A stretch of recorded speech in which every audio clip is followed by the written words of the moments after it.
کل جب تم کھانا لے کر جاؤ گی تو میں بھی تمہارے ساتھ چلوں گی، اسی بہانے سے میں بھی اس عاشق کو دیکھ تو لوں اور ساتھ ہی اسے یہ بھی سمجھا دوں گی کہ میاں صاحبزادے، ان تلوں میں تیل نہیں ہے، یہاں تمہاری دال نہیں گلنے والی۔ امید ہے کہ اس کو بات سمجھ میں آ جائے گی، ورنہ پھر کچھ اور سوچیں گے، ٹھیک ہے؟ اور یہ بات طے کرنے کے بعد نکو اپنے گھر چلی گئی اور اس سے اگلے دن کھانا دے کر واپس آتے ہوئے دونوں ایک ساتھ تھیں۔ پل کراس کرنے کے بعد مخصوص فصل پر پہنچ کر نگو کے قدم خود بخود رک گئے اور پھر اس نے شانتل کو مخاطب کرتے ہوئے کہا، یہی وہ کھیت ہے۔ پھر اس کا جملہ ابھی مکمل بھی نہ ہوا تھا کہ وہی آواز بلند ہوئی، وہی مخصوص لہجہ، وہی مخصوص جملہ۔ آتی ہو یا میں آؤں؟ نگو کا دل دھک سے رہ گیا۔ شانتل نے ایک نظر نگو کی طرف دیکھا جس کا چہرہ دھواں دھواں ہو رہا تھا، پھر وہ کھیت کی طرف دیکھتی ہوئی غصیلی آواز میں بولی، کون ہو تم؟ باہر نکل کر سامنے آؤ۔ لیکن جواب میں وہی مخصوص آواز سنائی دی، آتی ہو یا میں آؤں؟ اور شانتل کی پیشانی پر نمودار ہونے والے بل مزید گہرے ہو گئے۔ دیکھو، تم جو کوئی بھی ہو، شرافت سے باہر نکل آؤ اور سیدھی طرح بتاؤ کہ تم کیا چاہتے ہو، نگو کو کیوں پریشان کرتے ہو؟ لیکن جوابی آواز میں پھر وہی مخصوص جملہ سنائی دیا، آتی ہو یا میں آؤں؟ ادھر نگو کو شدید گھبراہٹ اور نامعلوم سی بے چینی کا شدید احساس ہو رہا تھا۔ اس نے شانتل کا بازو پکڑ کر کھینچتے ہوئے گھبرائی ہوئی آواز میں کہا، چلو شانتل چلیں، میرا دل گھبرا رہا ہے۔ شانتل نے مڑ کر نگو کی طرف دیکھا اور پھر پلٹ کر کھیت کی طرف دیکھتے ہوئے گرجی، تم سامنے نہیں آئے نا، اس کا مطلب ہے تم سیدھی طرح نہیں مانو گے۔ اب تمہارے ساتھ نگو کے بھیا خود ہی نمٹ لیں گے، سمجھے؟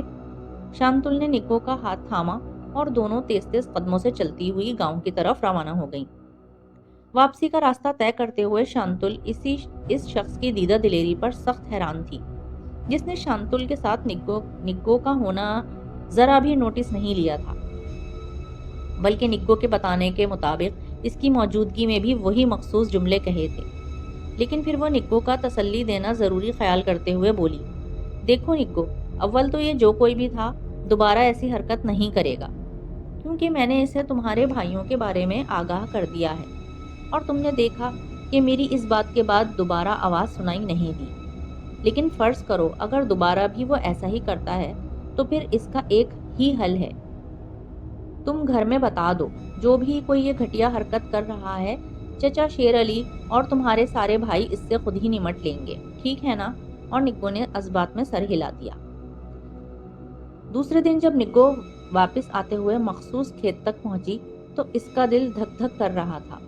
کھیت کے قریب سے گزرتے ہوئے نگو نے آنکھ بھر کر کھیت کی طرف دیکھنے کی بھی کوشش نہیں کری، لیکن ابھی وہ چند قدم ہی چلی ہوگی کہ ہوا کے دوش پر سنسناتی ہوئی وہی مخصوص آواز کسی دھماکے کی مانند اس کے کانوں سے ٹکرائی، آتی ہو یا میں آؤں؟ سردی کی ایک لہر دوڑ گئی، اس کا دل اچھل کر جیسے حلق میں آ گیا۔ اس نے گھبرا کر کھیت کی طرف دیکھا لیکن حسب سابق کچھ بھی نظر نہ آیا۔ ٹھیک اسی لمحے آواز دوبارہ سنائی دی، آتی ہو یا میں آؤں؟ دوسری دفعہ آواز کا سننا تھا کہ نگو ایک دم سے بھاگ کھڑی ہوئی اور پھر گھر پہنچ کر ہی سانس لیا۔ گھر پہنچتے ہی نگو اپنی چارپائی پر گری اور ہوش و حواس سے بیگانہ ہو گئی۔ جب ہوش آیا تو اس کے سرہانے امی بیٹھی تھیں، جبکہ سامنے والی چارپائی پر اس کے بابا اور اس کے بھائی بیٹھے ہوئے تھے اور اس کو پریشان نظروں سے دیکھ رہے تھے۔ نگو کی آنکھوں میں بے اختیار آنسو آ گئے، وہ اٹھ کر بیٹھ گئی۔ یہ دیکھ کر اس کے بھائی بولے کہ تم روتی کیوں ہو؟ رونے کی کیا بات ہے؟ اور جو بات ہے مجھے بتاؤ، آخر ہوا کیا ہے؟ کس نے تمہیں پریشان کیا ہے بہنا؟ صرف ایک بار مجھے بتا دو، صرف ایک بار۔ اور آخری جملہ کہتے ہوئے اس کے بھائی کے لہجے میں جیسے بجلیاں تڑپ رہی تھیں۔ اتنا سننا تھا کہ نگو پھوٹ پھوٹ کر رو پڑی اور اس نے سارا ماجرا کہہ سنایا۔ سب کچھ بتانے کے بعد نگو بولی، بھیا آئندہ میں کھانا لے کر نہیں جاؤں گی، مجھے بہت ڈر لگ رہا ہے۔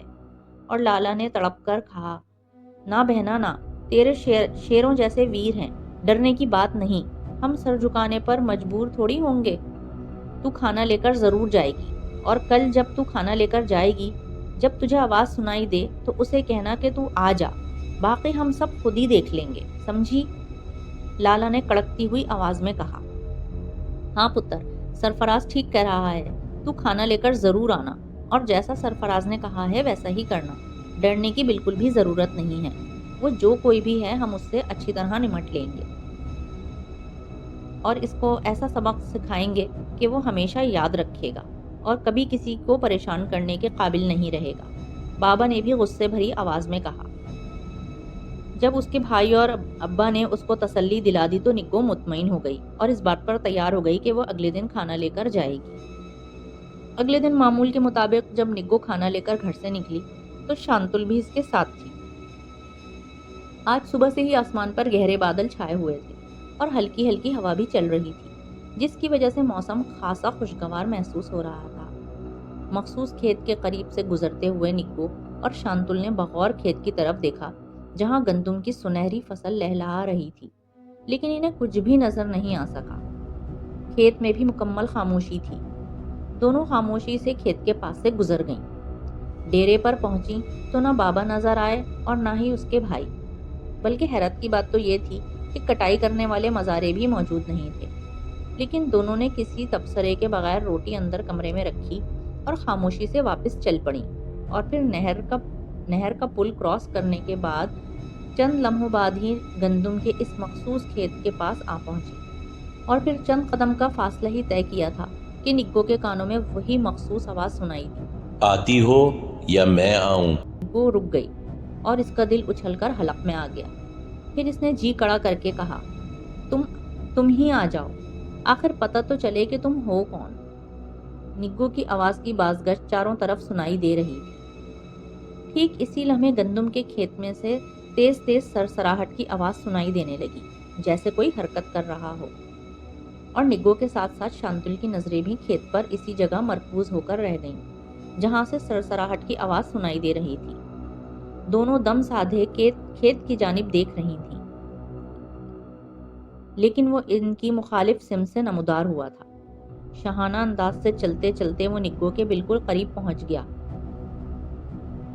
اور پھر اس کا سر نگو کے قدموں میں جھکتا چلا گیا، یوں جیسے بارگاہ حسن میں سجدہ ریز ہو رہا ہو اور حسن کی دیوی کو سلامی دے رہا ہو۔ پھر اس نے آہستہ آہستہ اپنا سر اوپر اٹھایا اور آگے بڑھا تو اس کا سر نگو کے پیروں پر جا ٹکا، لیکن نگو جیسے اس کے وجود سے بالکل لا علم تھی۔ وہ اب بھی یک ٹک گندم کے اس کھیت کی طرف گھورے جا رہی تھی، اور وہ نگو کے پیروں اور اس کے پورے جسم سے لپٹ کر آہستہ آہستہ سرکتا ہوا اوپر اٹھتا جا رہا تھا، یہاں تک کہ وہ نگو کے پورے وجود سے لپٹ کر کھڑا ہو گیا اور اپنا سر اور چہرہ اس نے نگو کے سر پر ٹکا دیا۔ اس نے نگو کے وجود کو پوری شدت سے بھینچ رکھا تھا، بالکل ایسے جیسے اس کے وجود میں پیوست ہو جانا چاہتا ہو، جبکہ نگو اب بھی بالکل خاموش اور بے حس و حرکت کھڑی تھی، جیسے اسے کسی چیز کی خبر نہ ہو۔ ٹھیک اسی لمحے شانتل نے پیچھے مڑ کر نگو کی طرف دیکھا، اور اس پر نظر پڑتے ہی اس کے منہ سے ایک طویل اور دہشت ناک چیخ بلند ہوئی، اور اس کے ساتھ ہی وہ تیورا کر نیچے گر پڑی اور بے ہوش ہو گئی۔ ادھر اس کی چیخ کی آواز بلند ہوتے ہی ایک ہلچل سی مچ گئی، اور ارد گرد کے کھیتوں نے جیسے آدمی اگلنا شروع کر دیے۔ گندم کی تیار فصلوں میں سے ڈنڈوں اور بھالوں سے لیس تقریباً 15-20 آدمی نکل کر باہر آ گئے۔ سب سے آگے چودھری علی شیر اور اس کے سارے بیٹے موجود تھے، لیکن سامنے نظر آنے والے منظر کو دیکھ کر سب کے سب حیرت زدہ رہ گئے، کیونکہ سامنے نظر آنے والا منظر تو کسی کے وہم و گمان میں بھی نہیں تھا۔ حیرت اور خوف کے اس شدید جھٹکے سے سنبھلنے کے بعد جب انہوں نے غور سے دیکھا تو ایک طرف شانتل بے ہوش پڑی تھی اور نگو کے جسم کے ارد گرد 12-14 فٹ لمبا خوفناک سانپ لپٹا ہوا تھا، جس نے اپنا چوڑا پھن پھیلا کر نگو کے سر پر ٹکایا ہوا تھا، جبکہ نگو بالکل ساکت کھڑی تھی، جیسے اسے سکتہ ہو گیا ہو۔ خوف اور دہشت کی زیادتی نے اس کی قوت گویائی کو بھی ختم کر دیا تھا۔ سب کے سب حیرت سے کھڑے دیکھ رہے تھے کہ چودھری نے یہی فیصلہ کیا کہ اپنی بندوق سیدھی کرنے لگا، لیکن ٹھیک اسی لمحے چودھری علی شیر نے بندوق پر ہاتھ مارا اور بولا، گولی مت چلاؤ افتخار، گولی نگو کو بھی لگ سکتی ہے۔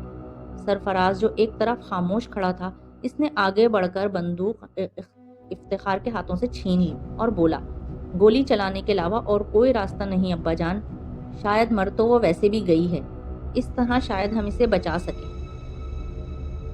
اور پھر سرفراز نے بندوق سیدھی کر کے نشست باندھی اور فائر کر دیا۔ گولی چلی اور سانپ کے پھن کے چتھڑے اڑ گئے۔ ایک لمحے کے لیے سب کے سانس جیسے رک گئے۔ سانپ کا باقی ماندہ وجود جھٹکے لیتا ہوا محسوس ہو رہا تھا۔ پھر نگو دھڑام سے نیچے گر گئی۔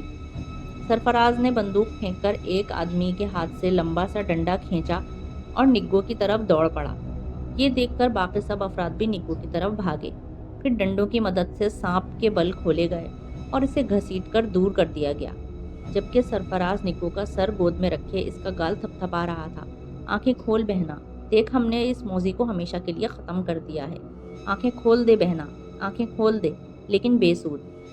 چودھری علی شیر نے آگے بڑھ کر نگو کی نبض دیکھی اور پھر پھوٹ پھوٹ کر رونے لگا۔ نگو کی روح اوپر پرواز کر چکی تھی۔